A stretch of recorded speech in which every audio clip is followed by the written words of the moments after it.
Hola a todos y a todas. En este capítulo de hoy vamos a ver los principios de relatividad.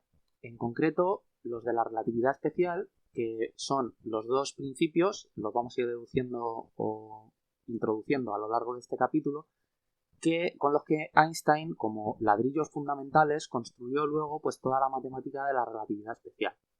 Entonces, lo que ocurre es que mientras a principios del siglo XX, pues lo que hemos ido viendo en los capítulos pasados, pues toda la comunidad científica estaba un poco atolondrada con lo del tema de hacer compatible el electromagnetismo de Maxwell con el que hubiera un éter, ¿vale? No eran capaces de concebir que la luz se propagara en el vacío absoluto. Y de hecho, muchos científicos hicieron ya cálculos que pertenecen a la teoría de la relatividad especial. Lo único que mal interpretados, debido pues a todo esto del tema del éter. Entonces, la manera en la que, y por lo que fue ultra conocido Albert Einstein, fue porque él llegó a las mismas ecuaciones que ya habían llegado unos cuantos, entre ellos Lorentz, Poincaré y tal, pues llegó a ellas con unos argumentos o construyendo unos argumentos que eran distintos. En vez de centrarse en los problemas que derivaban del querer incorporar el éter a las ecuaciones de Maxwell, él desde el primer momento tuvo claro que el éter era algo que no existía y que no era necesario para explicar la física que había desencadenado toda la teoría de Maxwell. Einstein, el problema que tenía es que vio, y vamos a verlo nosotros en un ejemplo en concreto, vio claro que las transformaciones del movimiento que hasta ahora se habían aplicado a la mecánica y que eran perfectamente válidas, que eran las transformaciones de Galileo, pues cuando se querían aplicar al electromagnetismo no eran válidas. Entonces a Einstein esto le preocupaba y a él le gustaba pensar que existía una especie de denominador común a cómo dos sistemas inerciales que están en movimiento relativo pues describen la naturaleza.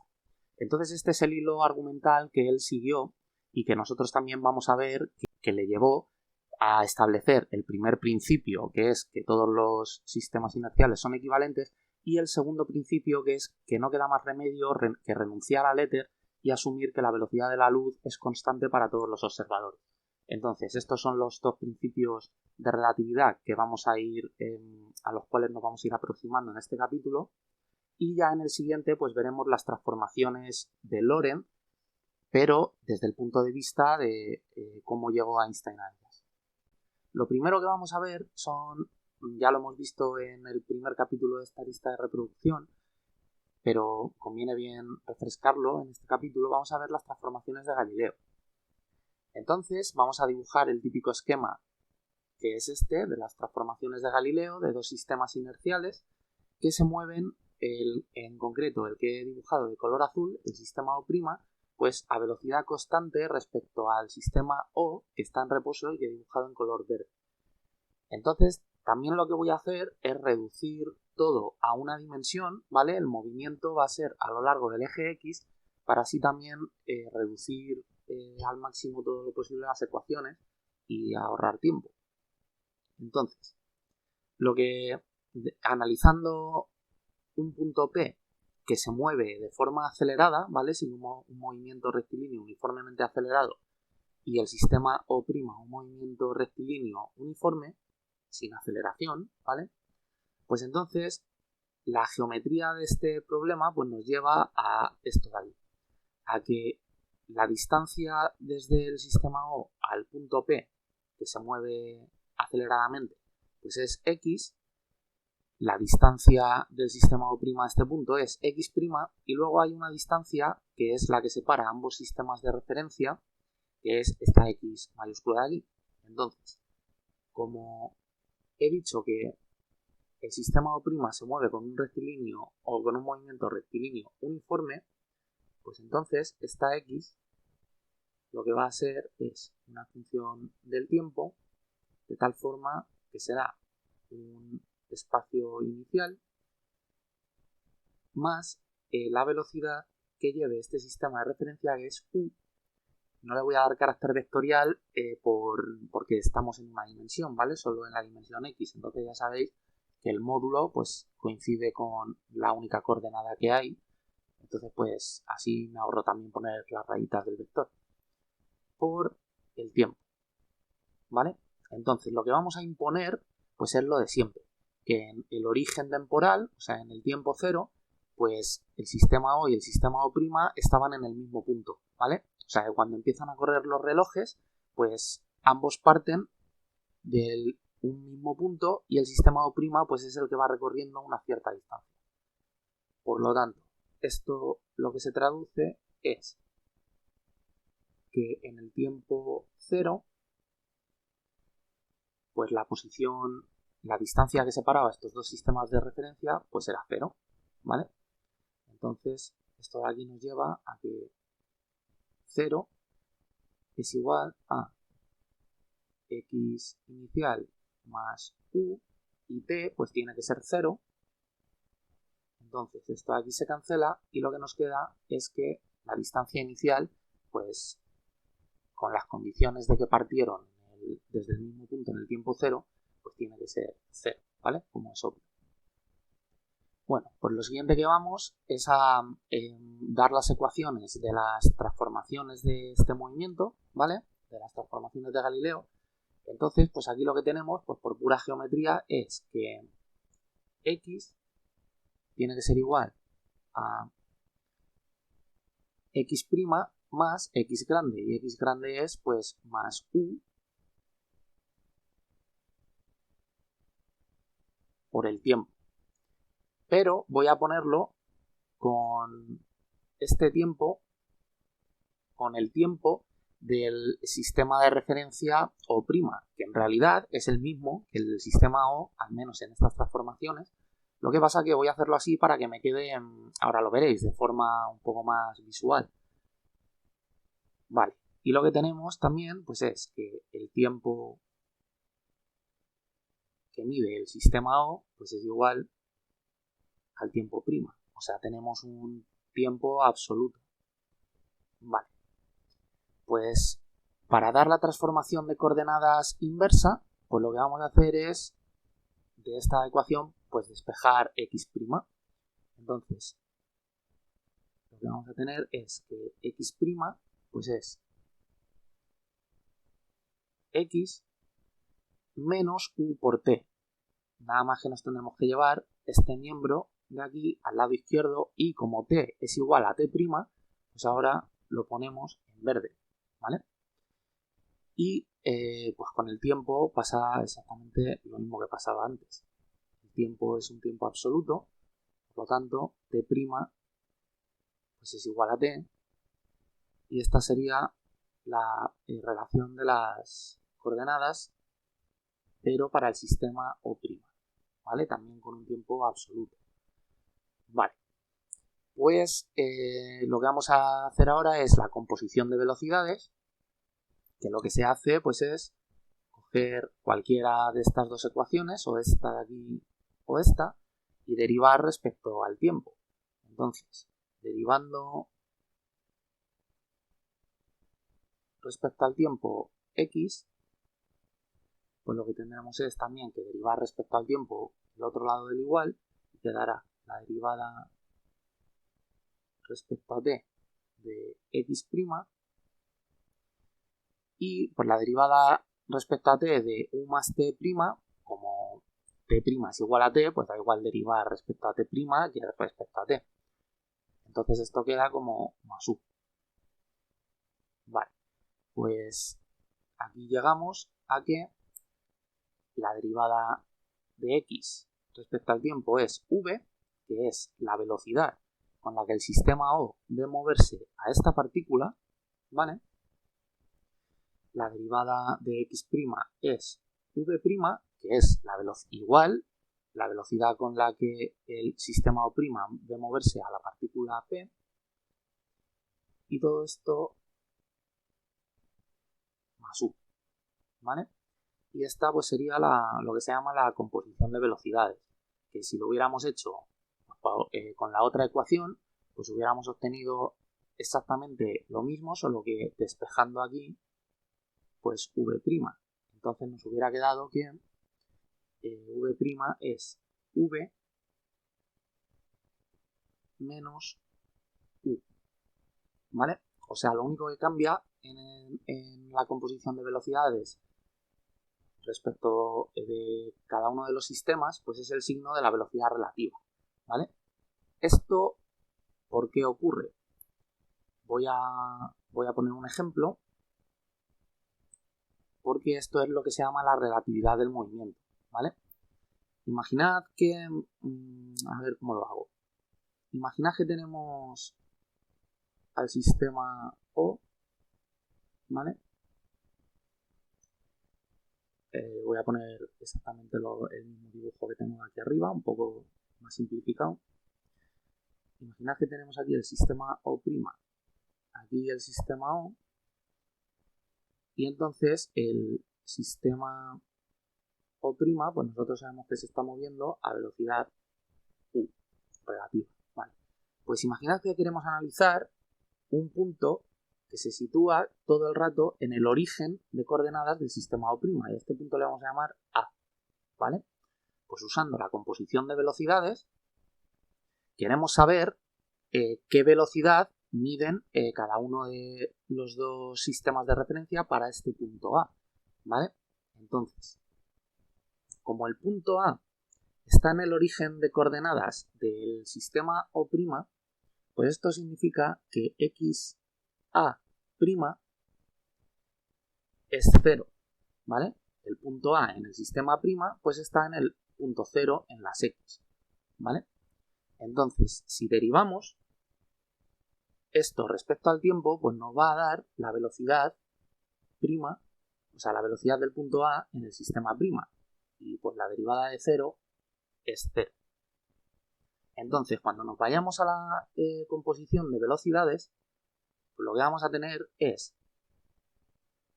que la velocidad en A tiene que ser igual a la velocidad prima en A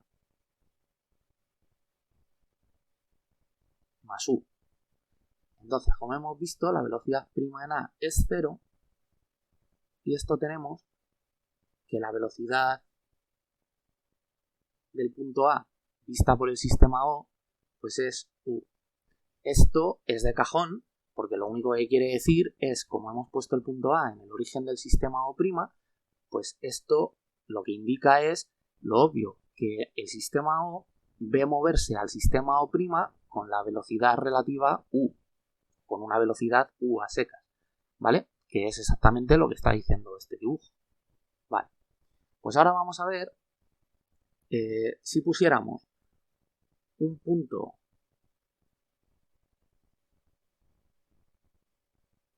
vamos a poner aquí, este es el sistema O', y entonces como el sistema O' está desplazado a la derecha respecto al sistema O, pues el sistema O' vería al sistema O como aquí un poquito a la izquierda, ¿vale? Y este sería el sistema O. Entonces lo que vamos a hacer ahora es, vamos a ver, o vamos a poner un punto, vamos a llamar B, en el origen de coordenadas del sistema O, a ver, y vamos a hacer el mismo cálculo que aquí arriba. Entonces ahora, este punto B, lo que está es en el origen de coordenadas del sistema O, por lo tanto, XB es 0.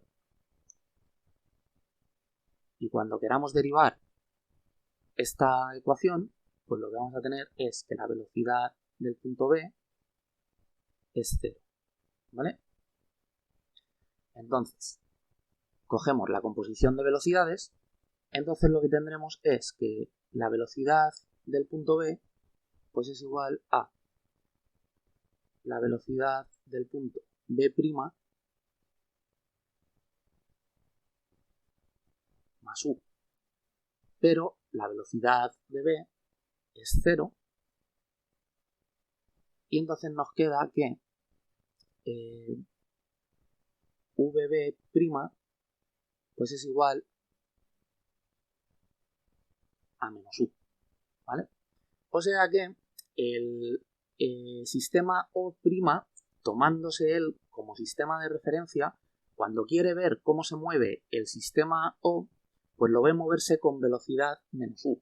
O sea, iría hacia allá, ¿vale? Esto es el claro ejemplo de toda la vida de los trenes en el andén. Que cuando estamos sentados en uno, coinciden los dos en la estación, estamos sentados en uno y vemos que de repente empezamos a movernos y de lo que nos damos cuenta cuando pasan unos segundos es que en realidad el que se estaba moviendo es el otro tren, ¿vale? Pues es esto. Un movimiento relativo, podemos interpretarlo, esto siempre siendo sistemas inerciales, ¿vale? Con velocidad U constante, porque si no aparecen fuerzas ficticias. Pues podemos tomarnos como que somos nosotros los que estamos en reposo y es el sistema O' el que se mueve con velocidad U, o podemos tomar una situación equivalente en el que nosotros somos el sistema O' y nos tomamos en reposo y entonces es el sistema O el que se mueve con velocidad menos U, en el otro sentido, ¿vale? Y a esto es a lo que se le llama pues relatividad del movimiento. Bueno, pues lo que vamos a hacer ahora es, igual que hemos hecho para encontrar la composición de velocidades, pues hemos derivado respecto al tiempo, pues vamos a hacer lo mismo. Cogemos esta ecuación mismamente, daría igual coger cualquiera de las dos, ahora vais a ver. Entonces, derivamos respecto al tiempo y pues cuando lo hagamos, como U es constante, esto de aquí es constante, pues al derivarlo respecto al tiempo, pues se va a cancelar y va a dar 0. Entonces lo que vamos a tener es la derivada de V igual a la derivada de V'. Y esto nos lleva a que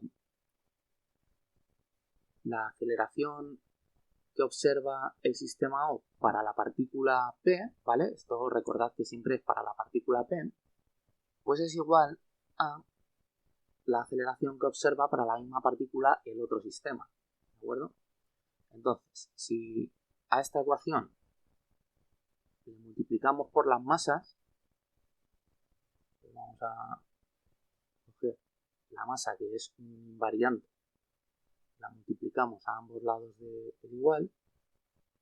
Con lo de que es un invariante me refiero a que la masa, un objeto tiene la misma masa, da igual el movimiento de los sistemas, ¿vale? De referencia. A eso me refiero con que es un invariante. Aquí lo multiplicamos por A', y entonces aquí a lo que llegamos es a que las fuerzas vistas por el sistema O que siente la partícula P, pues son iguales a las fuerzas que ve el sistema O', ¿vale? Entonces, a esto de aquí, pues se le llama equivalencia entre sistemas inerciales, precisamente pues por eso, porque tienen una equivalencia en la dinámica de los objetos que describen ambos, ¿vale? Bueno, pues voy a copiarme todo esto por aquí a la derecha y vamos a continuar.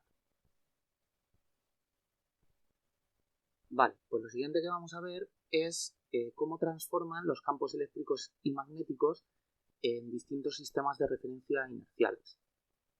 Entonces, para ello, lo que vamos a usar pues es la fuerza de Lorentz, que tiene esta forma aquí, es fuerza igual a la carga por el campo eléctrico más la velocidad por el producto vectorial por el campo magnético. Vale. Y un sistema inercial respecto a este sistema verde, o sea, un sistema azul que se mueva con una velocidad relativa constante, pues este lo que dirá es que esta fuerza es la carga, que al igual que la masa es un invariante, por un campo eléctrico prima más una velocidad prima por un campo magnético prima, ¿vale? Entonces, lo que vamos a hacer, siguiendo el principio de equivalencia entre sistemas inerciales, pues vamos a igualar ambas fuerzas. Vamos a tener que la fuerza que ve el sistema O es igual que la que ve el sistema O', Entonces vamos a tener, voy a hacer un copy-paste para no escribir tanto. Tenemos por un lado esto y esto de aquí. Vale. Entonces las cargas se cancelan a ambos lados del igual. Y vamos a tener. Y bueno, claro, tengo que darle sentido vectorial a estos campos. Bueno, pues vamos a ver cómo lo hago. Para el ejemplo que vamos a ver a continuación, en el siguiente punto que vamos a ver, pues me va a venir bien darle al campo eléctrico la dirección EI, ¿vale? Y a V le vamos a dar dirección EX y al campo magnético le vamos a dar pues, dirección EZ. Entonces el otro sistema de referencia pues tendrá que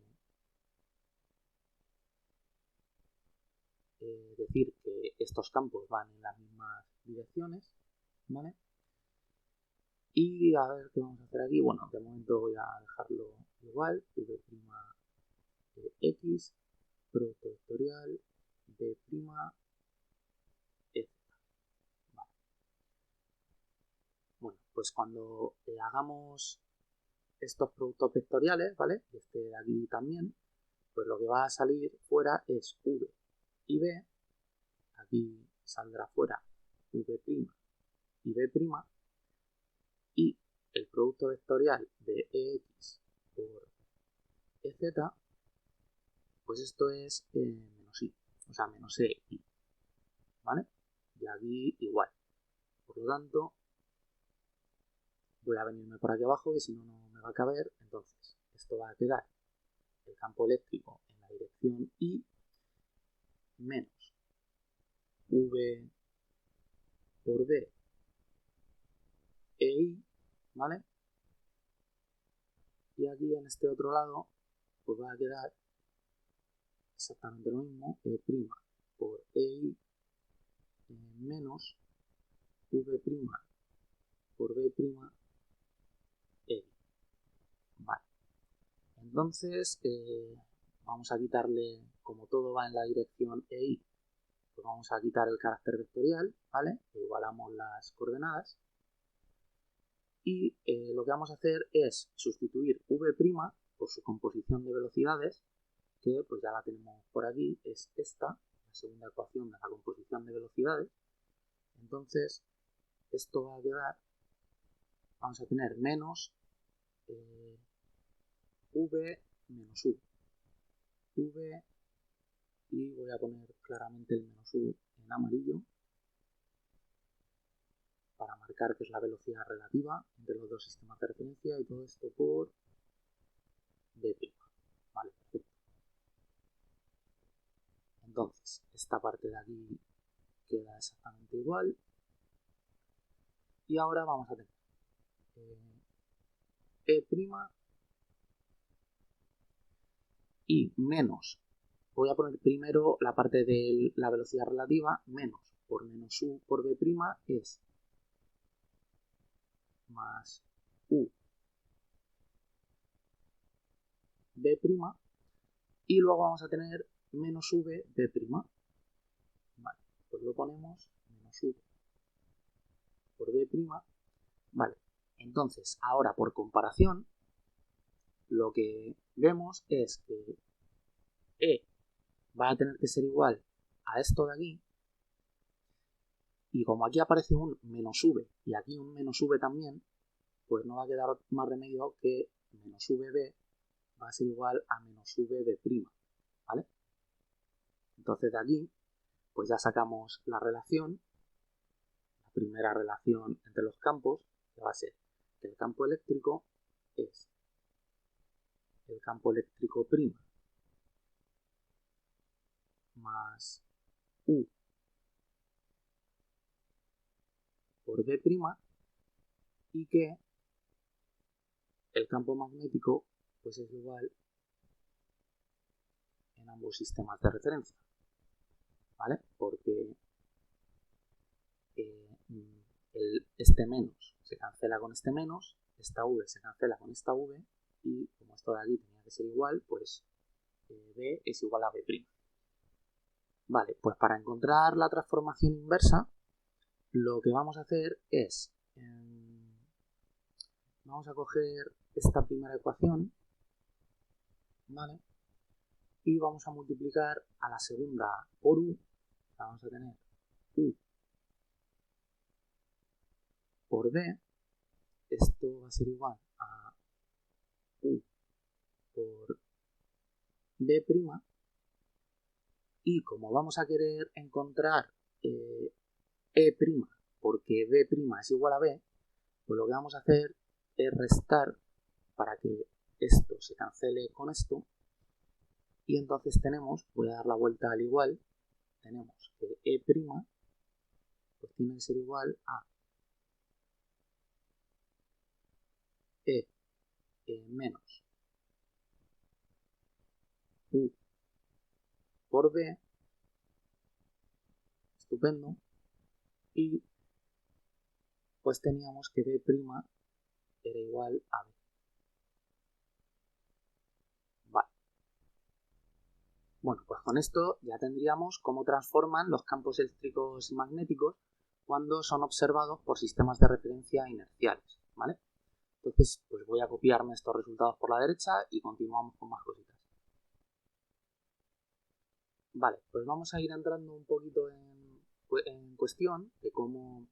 Porque, a ver, aquí lo que siempre se suele decir cuando se habla de cuando Einstein inventó la teoría de la relatividad, que tampoco es que la inventara, porque ya había otros científicos como Poincaré, había llegado a resultados de la teoría y tal.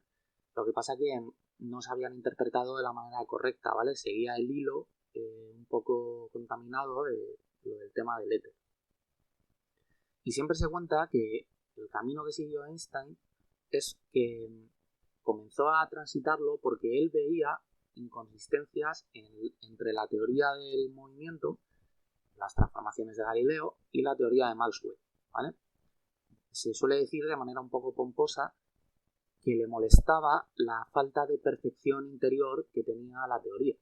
Entonces, pues bueno, como siempre que se dice esto, se dice de forma general y nunca se pone un ejemplo de cuáles eran esos casos concretos que podían causarle malestar a Albert Einstein, pues vamos a poner uno y vamos a ver en primera persona cómo vamos a llegar a una situación en la que nos vamos a ver obligados por la lógica a deducir que las transformaciones de Galileo no son correctas, ¿vale? Entonces, una situación de ese estilo pues puede ser una carga en movimiento respecto a dos sistemas inerciales. Entonces, vamos a imaginar que tenemos esta situación, ¿vale? Esto es un sistema O en reposo, un sistema O' en movimiento, de hecho hacia la izquierda, con velocidad menos u. Todo esto, en realidad, el menos u por ex, esto es el vector u, ¿vale? Lo que pasa que para que no haya líos con los menos, porque luego vamos a llegar a las transformaciones de los campos, y pues debido a que este movimiento es hacia la izquierda y está este menos, pues este menos de aquí, o sea, perdón, este más y este menos de aquí, pues van a quedar al revés, ¿vale? Entonces, pues bueno, voy a ponerlo así y voy a irlo comentando para que no penséis que me he equivocado. Bueno, pues lo que tenemos aquí es una carga positiva que está en reposo respecto al sistema O, y vamos a tener un hilo infinito, ¿de acuerdo?, cargado positivamente con una densidad lineal de corriente lambda, ¿vale? La densidad lineal de corriente, esto lo único que es, bueno, pues como es un hilo infinito, una densidad de corriente, si es constante, de hecho, que se me ha olvidado ponerlo, esta densidad de corriente es constante. Cuando esto es así, significa que podemos coger un trozo de este hilo, por ejemplo, ver cuánta carga tiene, ¿vale? Tendrá una carga Q, pues yo qué sé, una carga Q, vamos a ponerle inicial, y lo dividimos entre este trozo de longitud, o sea, una longitud inicial, y esto nos tiene que dar lambda. Y tiene que ser igual si cogiéramos toda la carga del alambre, lo que pasa es que claro, que como es un alambre infinito, pues sería infinito, pero si fuera finito, pues esto tendría que ser igual, así cogemos toda la carga del alambre, la dividimos entre la longitud del alambre, ¿vale? Y eso nos tendría que dar lambda también, ¿de acuerdo? Bueno, pues entonces este hilo cargado con esta densidad de corriente lineal, pues también está en reposo respecto al sistema O, ¿vale? Entonces vamos a analizar cómo ven la dinámica de esta carga, pues primero el sistema O y luego el sistema O'. Entonces, vamos a dibujarlo por aquí, pues vamos a tener que el sistema O es este de aquí, ¿vale? Entonces, a ver, vamos a dibujar primero el hilo y vamos a dibujar también con la carga Q. Vale. Entonces, aquí lo que va a pasar es que este hilo, como está cargado y está fijo, pues va a ejercer una fuerza eléctrica sobre esta carga dada por la ley de Coulomb, ¿vale? O sea, en principio, lo que va a crear el hilo es un campo eléctrico, ¿vale? Vamos a ponerlo más o menos así. Va a crear este campo eléctrico y, bueno, de hecho, en esta situación, ya de paso voy a poner, no hay campo magnético, ¿vale? El campo magnético que observa el sistema O es cero, ¿vale?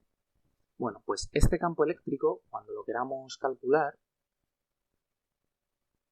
pues esto viene dado por la integral, pues como el hilo es infinito, sería de menos infinito a más infinito. Bueno, no voy a entrar en detalle de cómo se calcula esta integral, la voy a poner para que veáis que los resultados que pongo pues no me los saco de la manga y que no parezca esto muy arbitrario, ¿vale? Esto es K por D, un diferencial de carga entre R al cubo por un vector de posición R, ¿vale?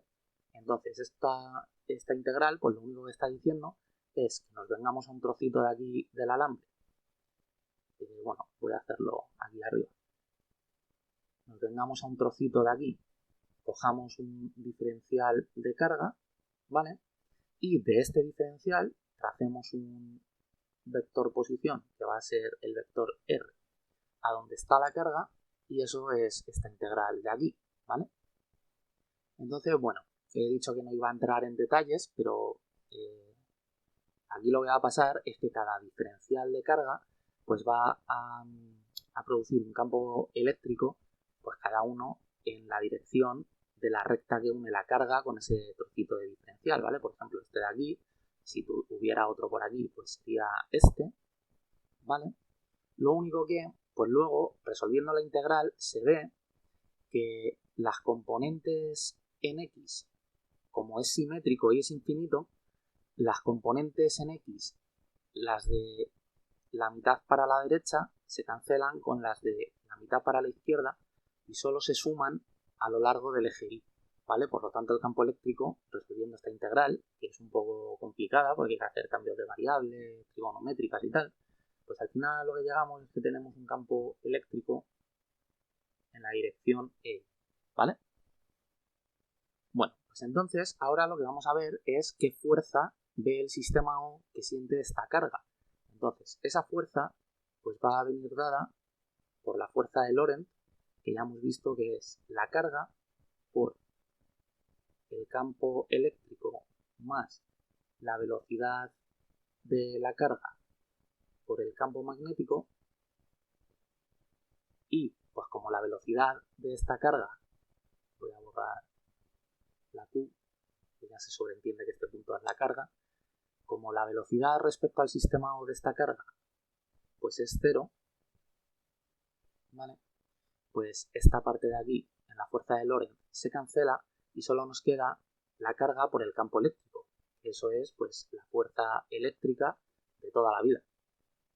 Por lo tanto, vamos a tener Q por E por EI, que era el campo eléctrico.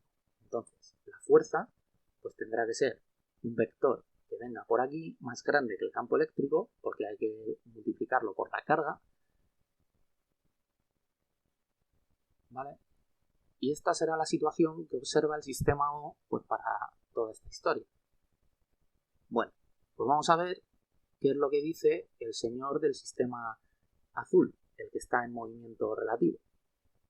Entonces, este sistema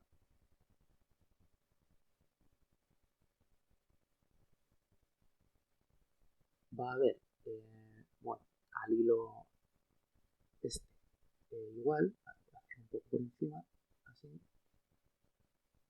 ¿vale?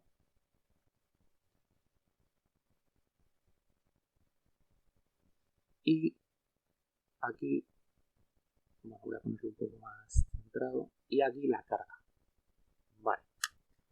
Entonces, lo primero de todo es por la relatividad del movimiento que he puesto antes, cuando he explicado lo de que podemos coger en todo momento cualquier sistema como en reposo respecto a sí mismo, y entonces las velocidades relativas cambian el signo, pues este sistema O, si se toma el mismo como que está en reposo, pues lo que va a haber es que la velocidad que lleva él, que es menos u en la dirección x, pues la va a llevar esta carga en sentido contrario, ¿vale?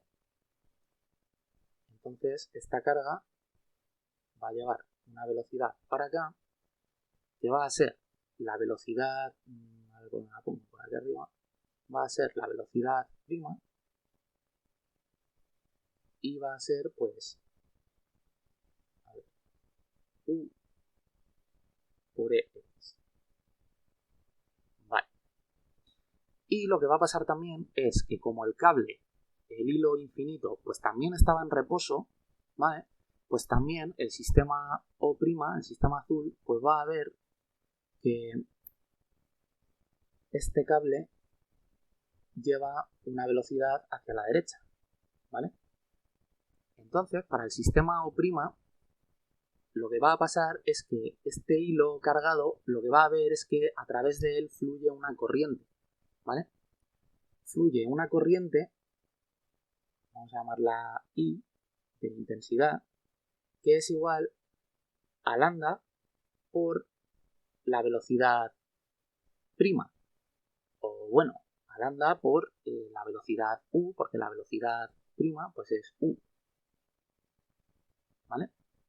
Estos son fórmulas de la electrostática que, pues bueno, ya veremos cuando demos electrostática. Lo único que las pongo pues para eso, para, pues oye, quien sepa ya electrostática y no sepa de esto, pues lo entenderá todo y unirá piezas genial. Y si no, pues bueno, pues ya cuando veis electrostática, pues volvéis aquí y lo volvéis a mirar el capítulo, ¿vale? Y si no, ya, pues si no sabéis electrostática, pues aprendéis algo, aparte de relatividad. Vale, entonces, sí, pues por existir una corriente, ¿vale? Para este sistema O', pues este sistema O' va a ver que existe un campo magnético. A ver por dónde lo pongo, voy a ponerlo por aquí.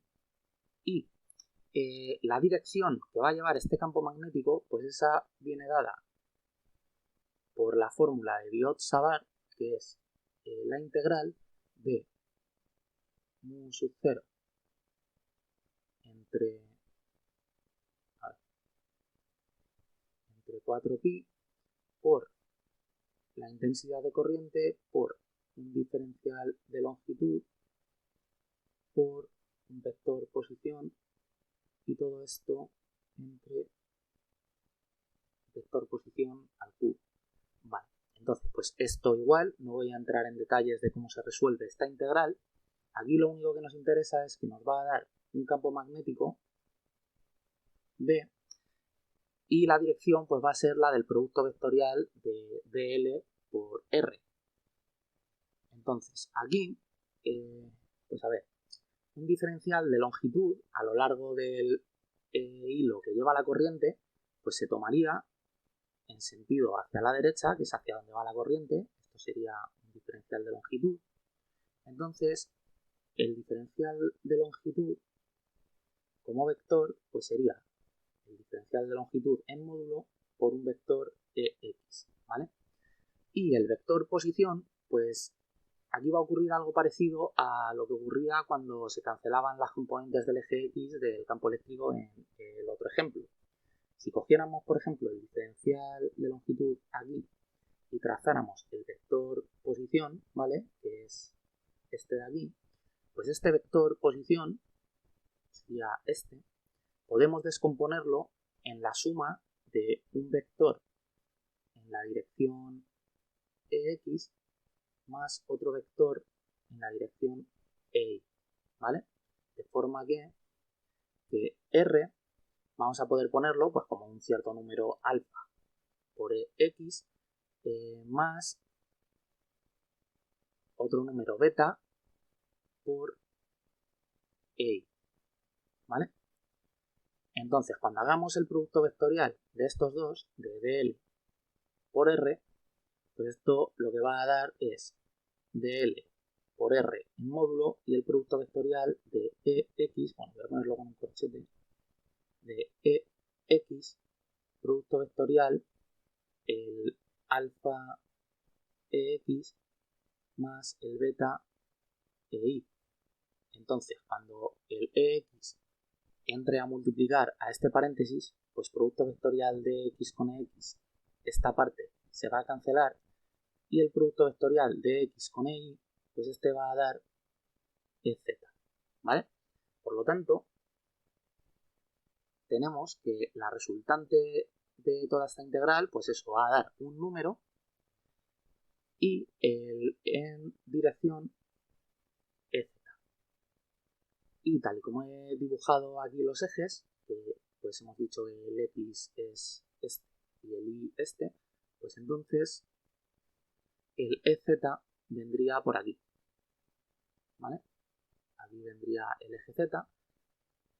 Entonces el campo magnético pues va a ser un vector que salga de la pantalla hacia afuera y eso se pone como un círculo con un puntito dentro, ¿vale? Si fuera un vector que entrara hacia dentro de la pantalla, eso se pone con un círculo y una X. Y a todo esto, pues bueno, se me está olvidando que esto es el campo prima, ¿vale? Y por aquí, esto es B prima, ¿vale? Y ahora, pues vamos a calcular qué fuerza ve el sistema O'. Y el campo eléctrico, ahora me lo voy a dejar, pero porque veréis que tiene una peculiaridad, que la vamos a ver cuando calculemos la fuerza que ve este sistema de referencia. Bueno, pues esta fuerza va a ser la fuerza de Lorentz, la carga por el campo eléctrico prima, más la velocidad prima, producto vectorial del campo magnético prima, ¿vale? Y esto, pues a ver qué va a dar. Voy a venirme por aquí abajo, yo creo, para este cálculo. Vamos a irnos por aquí. Vale, pues vamos a poner Q por E' como vector, ¿vale? Y el producto vectorial de V' por B', pues esto va a ser V' hemos dicho que es U por EX, por lo tanto, sacamos fuera U y el módulo de B' y multiplicamos vectorialmente EX por EZ, que hemos dicho que llevaba como dirección el campo magnético. Entonces EX por EZ, esto es menos EI, ¿vale? Por lo tanto, aquí vamos a tener menos, y voy a poner este menos en amarillo, menos U por, y se me ha olvidado la carga, menos la carga por U por el campo magnético prima en la dirección EI. Vale. Bueno, pues aquí lo que tenemos es que con el menos, esto lo que es una fuerza magnética hacia abajo. O sea, es una fuerza magnética que va... A ver, voy a ponerla un poco más pequeña porque si no... Vale, es esta de aquí. Vale, que va hacia abajo. Vale. Entonces, por el principio de equivalencia, si queremos que ambos sistemas observen las mismas fuerzas, ¿vale? Significa que este sistema de aquí va a observar una fuerza F, de hecho, que va a ser igual a esta F de aquí arriba, pues como ahora aparece una fuerza magnética hacia abajo que arriba no aparecía, pues no nos va a quedar más remedio que, si queremos que las fuerzas esta azul prima y esta verde sean iguales, la carga por el campo eléctrico prima, esto va a tener que ser una fuerza eléctrica, esto se me olvidó poner aquí la prima, esto tiene que ser una fuerza eléctrica prima que vaya en la dirección de EI y que contrarreste la fuerza que va en la dirección hacia abajo, negativa, de forma que cuando vectorialmente se sumen ambas, pues nos dé una fuerza que sea igual a la verde de aquí, ¿de acuerdo? Entonces, eso lo que significa es que como la carga sigue siendo la misma, pues lo que vamos a necesitar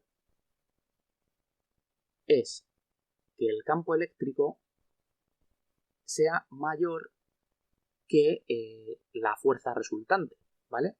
Y que luego multiplicado por la carga, pues voy a ponerlo.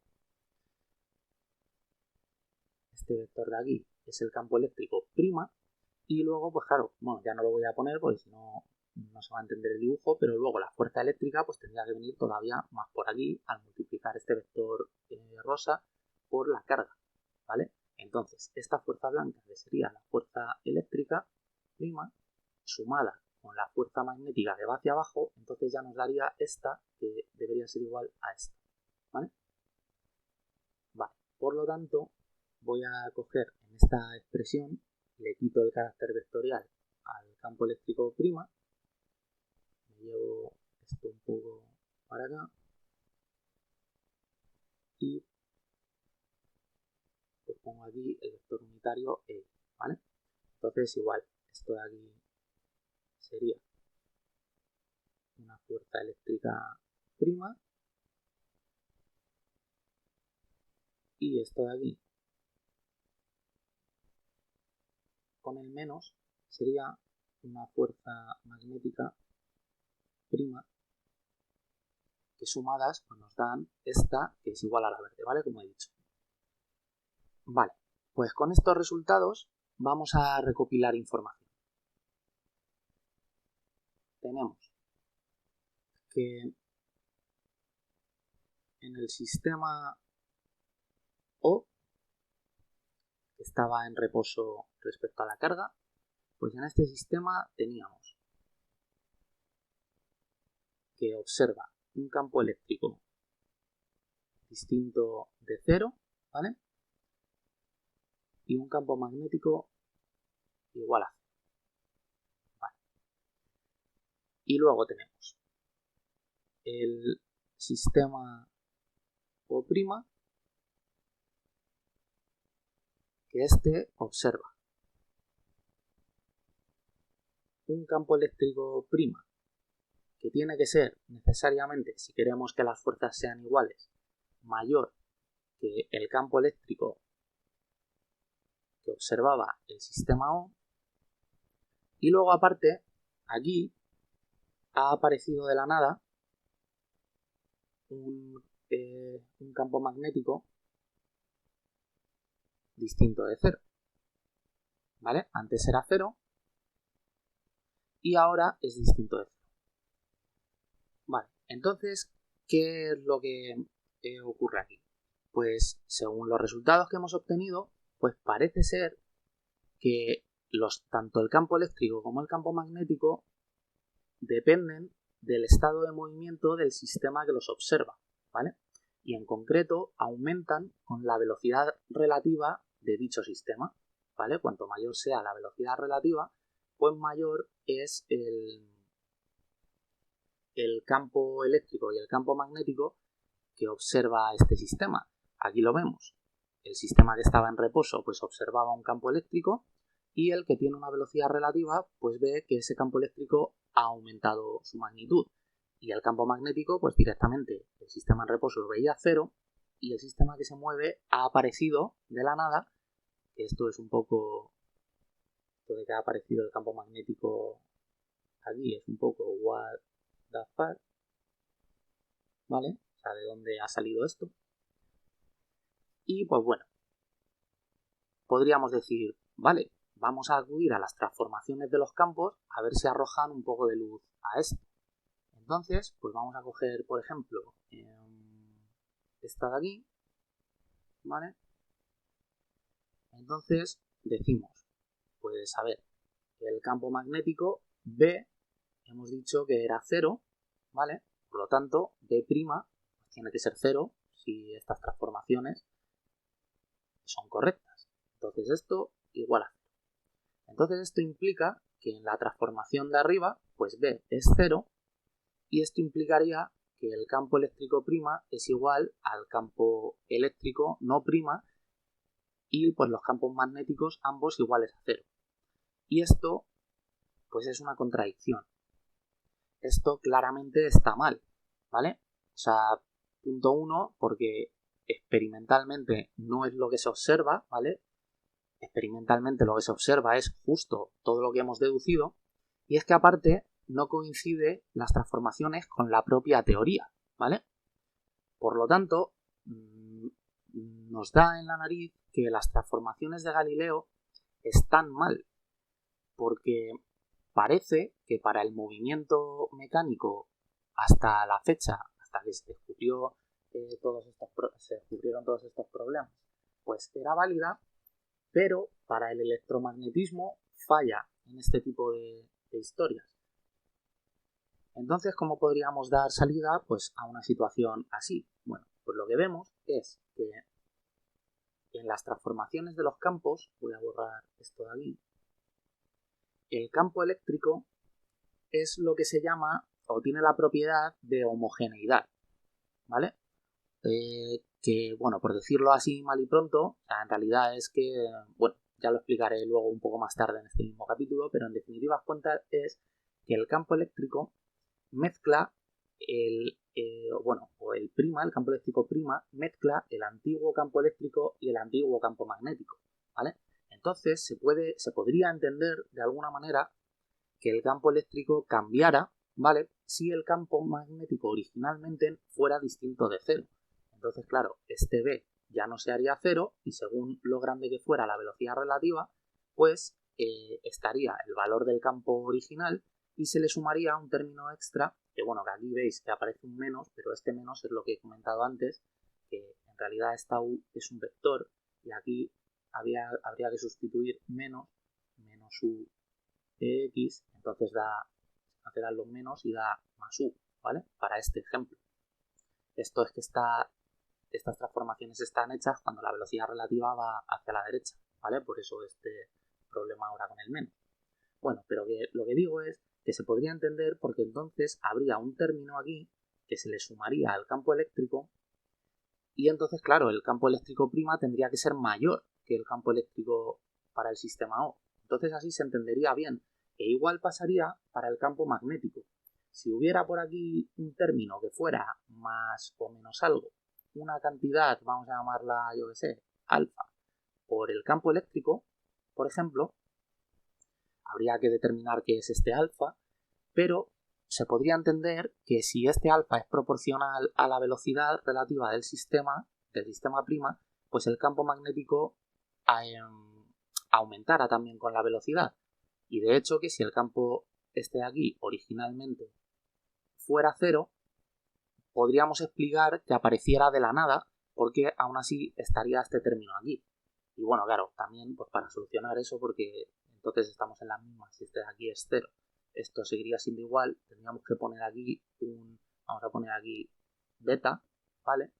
De forma que beta pues también dependería de la velocidad relativa Y pues en el caso en el que hemos puesto este ejemplo, en el que el campo magnético fuera cero, pues podríamos entender que si este alfa y este beta aumentan con la velocidad, pues los campos prima aumentan, ¿vale? Que es lo que observamos aquí.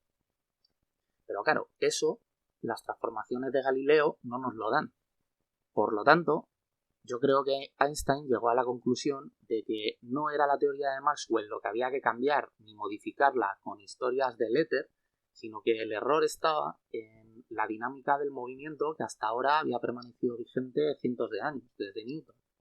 Y, más aún, cuando comparamos, voy a ponerlo por aquí abajo para que se vea mejor, cuando comparamos la transformación, o sea, cómo cambian el espacio y el tiempo en las transformaciones de Galileo y cómo cambian el campo eléctrico y el magnético, pues está claro que hay una relación muy parecida entre, bueno, no parecida, es igual, entre cómo cambia el tiempo y cómo cambia el campo magnético. O sea, esto, la forma que tiene la ecuación, es exactamente la misma. Por lo tanto, si estamos buscando unas nuevas transformaciones que nos salven la situación de este ejemplo de aquí, pues significa que esas transformaciones, o queremos que esas transformaciones sean válidas para toda la física, no válidas solo para el electromagnetismo y que no sean válidas para la mecánica o la dinámica del movimiento de partículas. Queremos que sean válidas absolutamente en toda la física. Por lo tanto, esas transformaciones nuevas que queremos encontrar también van a tener que modificar cómo percibe el tiempo un sistema de referencia en movimiento. Y esa va a ser parte de la intuición que nos va a llevar a las transformaciones de Lorentz. Bueno, pues he borrado, vamos a continuar analizando. Entonces queda claro que lo que queremos es encontrar unas nuevas transformaciones que, aparte de ser válidas para la mecánica, pues también lo sean para el electromagnetismo, ¿vale? Que no pase esta situación en la que tenemos solo un régimen, una parte de la física en la que podemos aplicar pues las transformaciones del movimiento. Entonces esto le llevó a Einstein a pensar que quizás el principio de relatividad pues no era algo que una ley de cualquier ámbito de la física debiera cumplir y que a lo mejor otra no, ¿vale? Sino que lo elevó a una especie de metaprincipio que todas las leyes de la física debieran satisfacer, ¿de acuerdo? Entonces, antes de continuar, vamos a ver también un poco el tema de la luz, porque Einstein siempre dijo que él había oído hablar, no conocía nada del experimento Michelson-Morley ni de lo del tema del éter, pero parece ser como que luego, años después, con el tiempo, pues se le pilló en alguna ocasión como que no había dicho del todo la verdad. Y bueno, tampoco le quita mérito, simplemente pues a lo mejor él quiso desligarse un poco de todo ese tema para no malograr su trabajo y que fuera un poco más auténtico, pero vamos, aún así sigue siendo genial. Entonces, analizando lo del tema que acabamos de comentar, de querer elevar el principio de relatividad a un superprincipio que todas las leyes de la física deban cumplir, pues analizando el tema de la luz nos vamos a encontrar una situación interesante. Pero primero vamos a o repasar, porque esto ya lo hemos visto en el primer capítulo, la ecuación de onda electromagnética. Tenemos que para un sistema en reposo respecto al medio, ¿vale?, en el que se propaga la onda, que supuestamente ese medio pues será el éter, y en ese medio, y solo en ese medio, es donde la luz se propaga a velocidad c, o sea, a más o menos 3 por 10 elevado a 8 metros por segundo. Y teníamos también que en un sistema en movimiento relativo con velocidad relativa u respecto al éter, ¿vale? Esto es muy importante porque la ecuación de onda solo es válida para un sistema que está en reposo respecto al medio en el que se propaga la onda. Esto ya no para el electromagnetismo, sino para cualquier onda, ¿vale? La ecuación de onda, pues es eso. Describe una onda propagándose en un medio y cuenta que el sistema que está describiendo esa onda pues está en reposo respecto a ese medio. Entonces, lo que pasaba es que cuando aplicábamos una transformación de Galileo a la ecuación de onda, pues no quedaba con la misma forma, ¿vale? Quedaba este carro de aquí, quedaba esto de aquí, que era lo que debería quedar si la ecuación de onda fuera invariante, ¿de acuerdo? Pues queda exactamente pues la segunda derivada respecto al tiempo prima menos la velocidad prima al cuadrado, la que observaría el sistema en movimiento con velocidad u relativa, por la segunda derivada de x' al cuadrado respecto de x. Entonces, pues eso, toda esta parte de aquí es esto de aquí arriba, pero para un sistema prima. El problema viene que aparece esto de aquí. Por lo tanto, pues la ecuación de onda solo sirve en el caso, como digo, que estamos en reposo respecto al sistema respecto al medio en el que se propaga la onda. Bueno, pues entonces Einstein, pensando sobre todo esto, imagino, que se dio cuenta que había aquí un problema grave si quería mantener el principio de relatividad como válido. Entonces vamos a hacer un experimento mental que va a consistir en lo siguiente.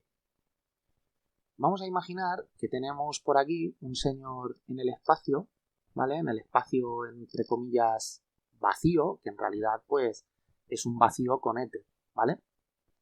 Entonces, la velocidad de la luz respecto al éter, pues ya lo he dicho, es de 3 por 10 elevado a 8 metros por segundo, y es el valor que toma la velocidad de la luz en un sistema en reposo respecto al éter, ¿vale? Vale, entonces lo que vamos a tener es este señor, que va a ser un sistema, le he llamado asterisco, ¿vale? Ahora os quedará más claro por qué le he llamado asterisco. Y lo que debería pasar, si queremos que valga el principio de relatividad, es que este señor, yendo por el espacio, pues él mismo no puede determinar si está en reposo o está en movimiento, ¿de acuerdo?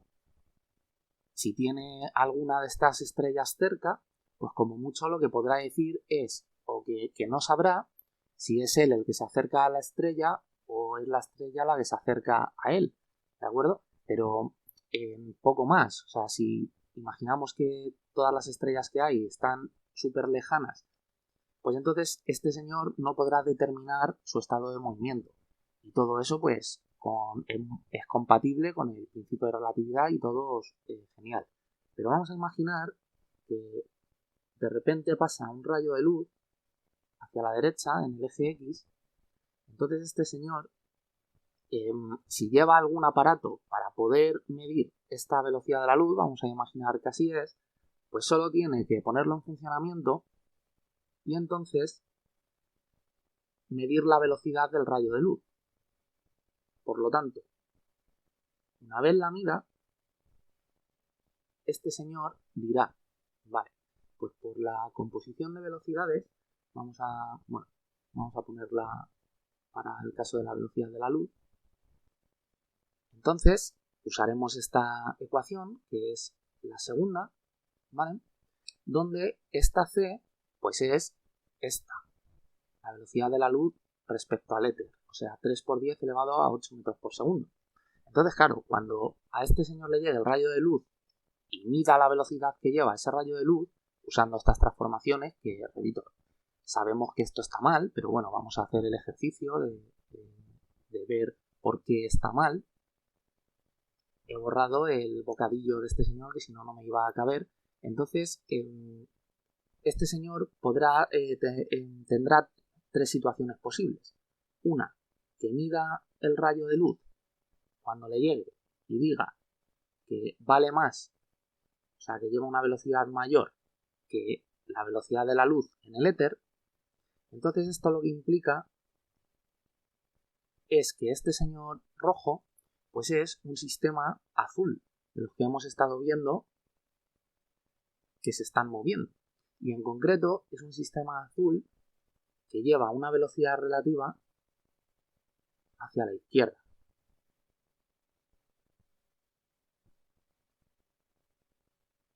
¿Vale? De forma que aquí, bueno, no he puesto el carácter vectorial, pero por ir hacia la izquierda, o sea, esta U, todo esto son vectores, ¿vale? Lo único que en el eje X. Entonces aquí pues tendríamos C menos U en el eje X, y entonces se sumaría, y por eso mide este observador una velocidad mayor de la que debería para la luz, ¿vale? Entonces, ¿cuál puede ser otra posible situación? Pues que mida el rayo de luz y dé un valor más pequeño para la velocidad de la luz. Entonces, en ese caso, este señor automáticamente sabrá que sigue siendo un sistema de color azul de los que está en movimiento, solo que ahora, en realidad, se está moviendo hacia la derecha. Y el tercer caso posible, pues puede ser que cuando mida la velocidad de la luz en su sistema de referencia, pues ésta tenga el mismo valor que él conoce, que es con el que se propaga la velocidad de la luz en el éter. Entonces, igual, automáticamente dirá, pues entonces lo que soy es un sistema de referencia de color verde que está parado. O sea, mi velocidad relativa respecto al éter es 0. ¿Vale? Entonces, este señor solo tiene que medir el rayo de luz y automáticamente puede determinar su estado de movimiento. Y esto rompe con el principio de relatividad, que dice que no podemos diseñar ningún experimento en realidad mecánico para saber qué sistema de referencia somos en realidad, ¿vale? O sea, nosotros solo podemos asignarnos un estado de estos tres en comparación con, por ejemplo, otra persona que fuera por aquí, con otro señor, ¿vale? Pero no podemos asignarnos un estado de estos tres de manera absoluta, ¿vale? Por lo tanto, este tema de que exista el éter, pues si Einstein quería conservar el principio de relatividad y que los sistemas inerciales son equivalentes, pues ya vemos que este invento se lo chafa un poco. Vamos a imaginar otra posible situación que va a ser un vacío sin éter. Vale, entonces, si en el caso en el que no existiera el éter, aunque pasara, tenemos la misma situación, ¿vale?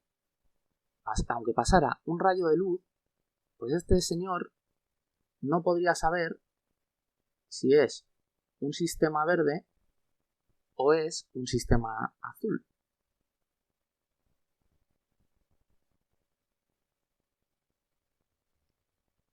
Porque si no hay éter, pues no hay medio en el que la luz se propague, y entonces en la ecuación de onda pues no podemos definir una velocidad relativa respecto a ese medio. Lo que quiere decir que esta U es 0, y entonces esto, a ver, esto no es una deducción matemática muy precisa, ¿vale? Esto es simplemente para seguir un hilo inductivo a los principios de relatividad que ya estamos a punto de definir. Entonces, al no haber una velocidad respecto al medio, pues entonces un observador en reposo y uno en movimiento tienen que observar la misma velocidad para un rayo de luz. Entonces este señor seguirá sin poder saber cuál de los dos sistemas de referencia es, o sea, si se está moviendo o no se está moviendo, o al menos no podrá determinarlo viendo un rayo de luz, ¿vale? Podrá determinar si pasa por aquí otro señor, y entonces lo que podrá pasar es que cada uno de ellos, por el principio de relatividad, pues podrá decir, vale, pues ahora nuestro señor original me defino en reposo, siempre que la distancia entre ambos pues vaya cambiando, que es síntoma de que hay un movimiento de velocidad relativa. Y entonces este señor se autodefine como un sistema verde, y entonces este otro pues no le queda otra que ser un sistema azul que pues vamos a decir que se mueva para allá, ¿vale? O también podríamos preguntar al señor azul, y el señor azul lo que diría es que él mismo se ve como un sistema verde y que es el otro, el que en realidad es un sistema azul, pero que se está ahora moviendo en la otra dirección, ¿vale? En realidad con la -u que hemos puesto antes. Pero cuando le preguntemos a cada uno a qué velocidad ve el rayo de luz, pues ambos tienen que contestar que a velocidad c, ¿vale? Y además pasa una cosa, aparte de todo esto, que por este camino vemos que no violamos el principio de relatividad, que es que si la velocidad relativa respecto al medio es 0, pues resulta que en la ecuación de onda esta u, como no hay medio, pues tiene que ser 0, ¿vale? Entonces, este término de aquí nos lo podemos cargar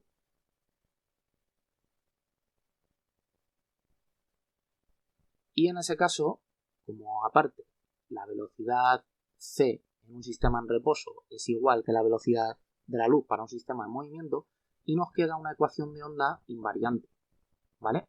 Como digo, todo esto no es matemáticamente preciso, pero para hacernos una idea de por dónde tienen que ir los tiros nos vale. Entonces, lo que vemos es que un vacío con éter nos trae problemas y un vacío sin éter, pues son todo ventajas y buenos pronósticos.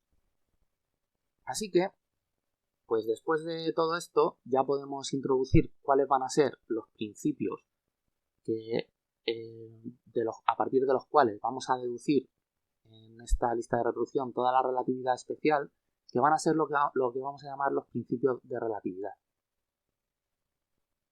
Vale, uno de ellos, el primero, porque va a haber solo dos, es que los sistemas inerciales pues van a ser equivalentes.